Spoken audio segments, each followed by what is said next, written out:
everybody, greetings from the apocalypse.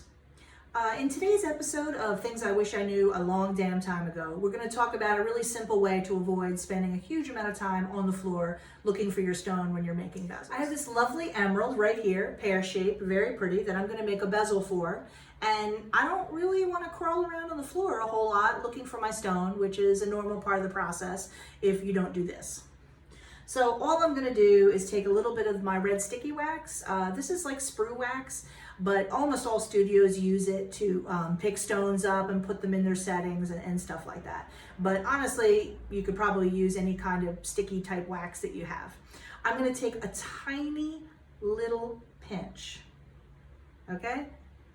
Ridiculously tiny little bit. If you put a whole big blob of it on here when you're making the bezel, it's going to make a mess. It's going to get on your bezel. It's going to get all over everywhere and make be a real nuisance basically. So I'm going to take my tiny little ball. I'm going to stick it to the bench,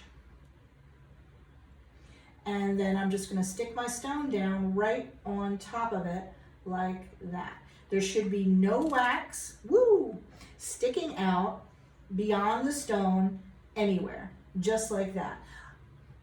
Okay, now when I'm shaping my bezel, it's gonna stay here instead of flying all over the place. If you don't wanna use a sticky wax, you can also use a little piece of double stick tape.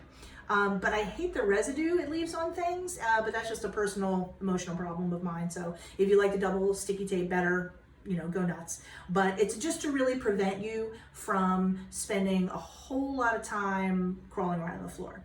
Another thing I want to point out, since we're making a little bezel here, is that to make a bezel properly, you have to work directly under your nose. I can't tell you how many times I come over to students and they're making a bezel and their stone is sort of like off to the side.